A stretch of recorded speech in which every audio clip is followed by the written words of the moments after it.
But on to episode 5, the Preparing Colonies for Winter series. This episode, we're feeding heavy invert sugar syrup.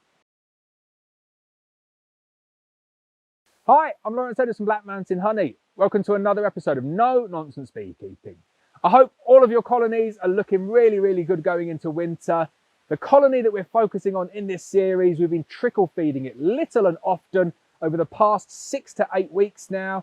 They've had their apivar strips in. The varroa count will be really low.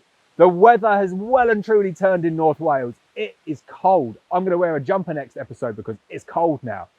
Late in the evening, it's about 5 or 6 o'clock in the evening now. I'm in my t-shirt and I'm cold. It's probably no more than 12 degrees. It's been raining all week, and now is the last chance that you've really got to feed heavy syrup to your bees.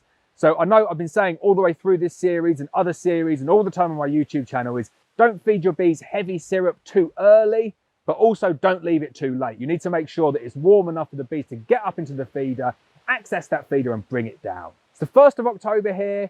It's cold. The rain's setting in. The bees are looking good because they've been on an ivy flow. We've been trickle feeding them, but I'm going to take the final opportunity now to get in there and feed some heavy invert syrup. Now, you can feed any sort of invert syrup you like. You can make up your own 2-to-1 syrup, but I would suggest if you're feeding late, if you're going through this process and following the steps on this series and the Making Splits for Winter series, I would suggest trickle feed all the way through middle of August, all the way through September into the first week of October, using maybe homemade 1-to-1 sugar syrup. But then when you flick the switch and you go to heavy syrup feeding, I would suggest go with an invert syrup.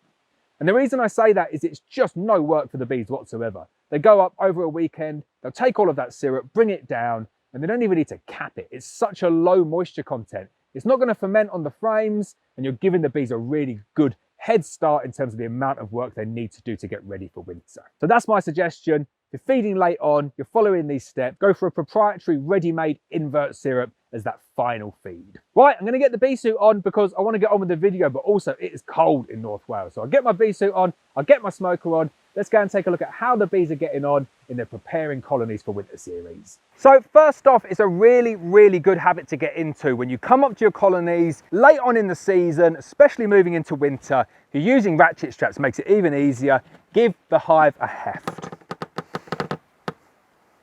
Now, it's so interesting because the series that I'm doing in terms of Making Splits for Winter, that nuke is just over there, and I've just shot episode 11 of that one. And the bees are really big, massive, huge, strong colony.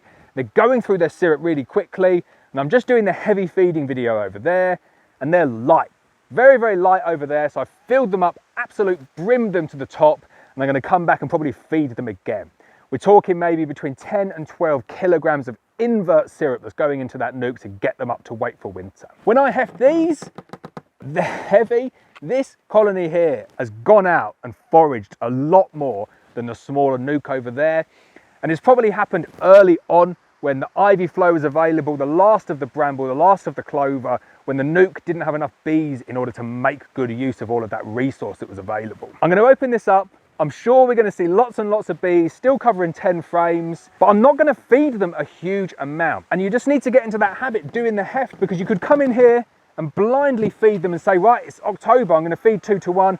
I'm going to stick 10 or 15 litres of syrup in there because that's what's good for bees. More food, the better. And it just doesn't work like that. They'll just ignore it because all they're going to do is just take down what they want, just saturate the brood box, and they're just going to block everything off as well. So you just need to make that judgment call. And I think as you move through your beekeeping career, as you kind of get used to what the boxes should be feeling like at certain times of year, you can make that judgment call for yourself. But don't just blindly follow me thinking, oh, he's only putting 3 litres of syrup into this colony. You need to go in, you need to feel what they weigh like, and I will cover that on episode 6. So episode 6, I'm going to talk about what the correct weight for winter is, what the target ranges are, and what I like to aim for with my colonies. Let's get inside though, see what the bees are looking like, see how many frames they're over, and then we'll get some syrup onto them and we'll get them ready for winter. So here's my colony of bees, and they're looking really nice. I have to say they are looking good, but they've definitely contracted down a little bit, and that's what happens when you condense them down into a single box like this. But they're well and truly over all 10 frames, no problem with that at all. What I'm going to do is I'm going to take out the apivar strips, I'm going to scratch those down, I'm going to position those back into the colony, and then I'm going to get the feed on. I'm not going to go through the brood because personally, I don't really want to go and see what's going on at this stage of the year.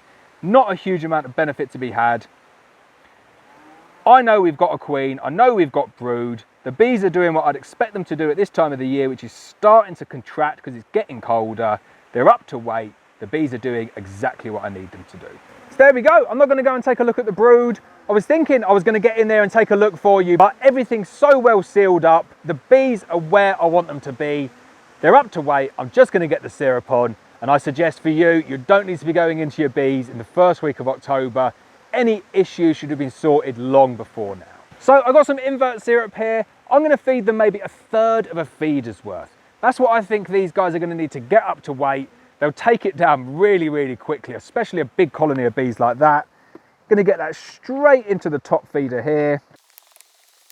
That's probably about 4 to 5 kilograms of syrup that's gone in there. They're going to take that down, fill it into the frames. Doesn't need to be capped because it's such a low moisture content, so it's not going to ferment.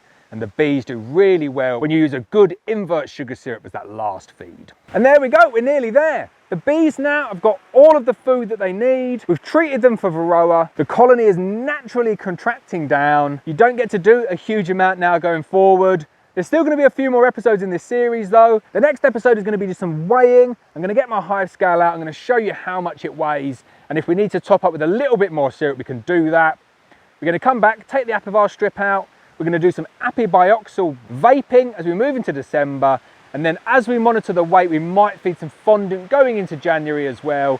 And then hopefully if we get this colony through, we'll do a final video in the spring, just showing how quick these colonies can expand when you move into spring. So there we go. The colony is looking superb. I'm so happy with how they're looking. We've got bees across 7 frames of brood now. I took a quick peek in there because I just wanted to assess the number of frames of brood that are in there. They're on 7 frames of brood. The box is heavy. That's all I need to know. I've dealt with any queen issues earlier on in the year. I've dealt with varroa because I've treated for apivar. All that's left for me to do now is to come back, take the apivar strips out 8 weeks after I put them in, and then I'll do some apibioxal treatment in early December, trying to get that early brood break. And then all I'm going to do is monitor that colony going through the winter, and if needs be, I'll add additional fondant. I hope you found that video useful though. I hope you're finding this series useful as well, and I wish all of your bees the very best of success in getting through winter.